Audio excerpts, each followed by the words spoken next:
हूँ, मेरा घर वाला भी नहीं है, मैं कितनी मुश्किल टाइम पास कर रही हूँ। 9,000 से 2 बच्चे भी हैं, कैसे गुजारा करूँ? ये सरकार अंधी है, इसको दिखाई नहीं देता कि बीच में विधवा बेटियां भी हैं।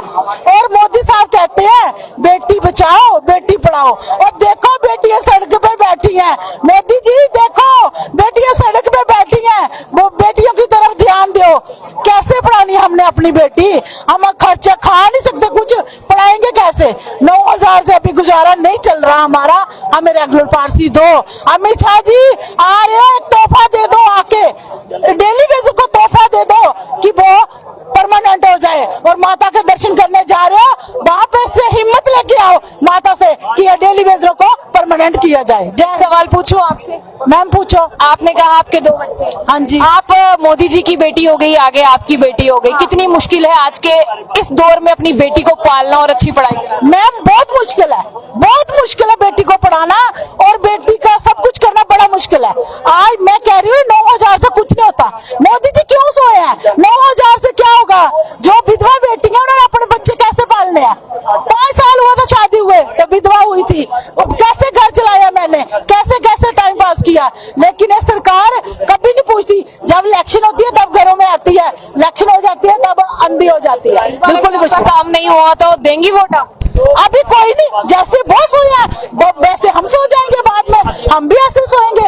घर में जाके रिश्तेदारों के घर में भी जाके बोलेंगे कि बीजेपी को वोट मत देना, घर घर जाके बोलेंगे कि हमारी देखो ये हालत की है इस सरकार ने, आप वोट मत देना इनको, वोट मत देना इनको, ऐसे ही बोलेंगे जाके। अगर आप महिलाओं को अपने साथ करना चाहती है, महिलाएं बहुत सी सुन रही हैं, क्या कहेंगी उन महिलाओं को? महिला सारे हमारे साथ है, महिला घर में जाएंगे, हर एक घर में बोलेंगे, रिश्तेदार भी बोलते हैं आपने बड़ी मुश्किल से टाइम पास किया, आप डेली भेज रहे हो, क्यों नहीं सरकार करती? अगर सरकार नहीं करेगी हम भी वोट नहीं देंगे सरकार को। नहीं देंगे ना? नहीं देंगे इसमें। अगर दे दिया मैम देंगे ही नहीं, क्यों देंगे? अगर फैसला होगा हमारा, अगर रेगुलेशन देंगे हमें तो वोट देंगे। अगर उन्होंने ऐसा कह दिया पहले वोट दो फिर रेगुलर, हम मानेंगे ही नहीं, मानेंगे ही नहीं, ये बात मानेंगे ही नहीं, ये बात नहीं बनेगी, ये बात बनेगी ही नहीं। फिर हमें गोलियां मार दे, हम वोट नहीं देंगे। नहीं दोगे? नहीं देंगे, मैं पक्का है, आप लिख के ले लो, हम वोट नहीं देंगे। ये तो गरीब को हटाने चले वोट। हाँ जी आप बोलिए। मोदी जी गरीब को हटाने चले ना, गरीबी हटाने चले। मैडम जी वो गरीब को हटाने चले हैं। आप देख रही हैं बेटी क्या हालत है आज बेटियों की, मजबूर होकर ये बेटियां सड़क पे बैठी है ना। महिला में बड़ी शक्ति होती है मैडम, वो तो सबको पता है महिलाओं में शक्ति थे।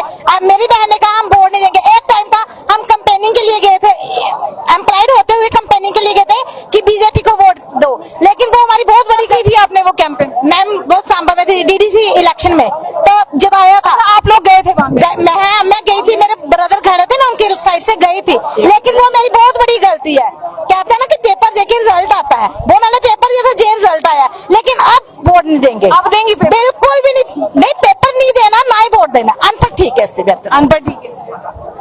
वाकई में नारी शक्ति जो है वो बहुत महान है और नारियों ने किस तरह से अपने परिवार की सेवा की है। यहाँ पर भाई भी हैं जिनका साथ देने आज ये आई हैं, डंडे इन्होंने भी खाए हैं, गिरफ्तारियां इन्होंने भी दी हैं। लेकिन वहां पर एक बात करते हैं जहां पर आपको बता दें कि इन्होंने कह दिया है कि ये वोट नहीं देंगे। इस बार लॉलीपॉप की राजनीति भी नहीं चलेगी कि पहले वोट दो फिर परमानेंट करेंगे। इस बार पहले परमानेंट करो फिर वोट दोगे, ऐसी राजनीति जो है होने वाली है। और अमित शाह जी का स्वागत करने कल डेली वेजर पहुंच रहे हैं। अब काले झंडों से होता है या लाल झंडों से होता है या बीजेपी के झंडों से होता है, वो अभी नहीं हम कह सकते, वो हम कल ही आपको बताएंगे। इसके लिए आपको भी इंतजार करना पड़ेगा।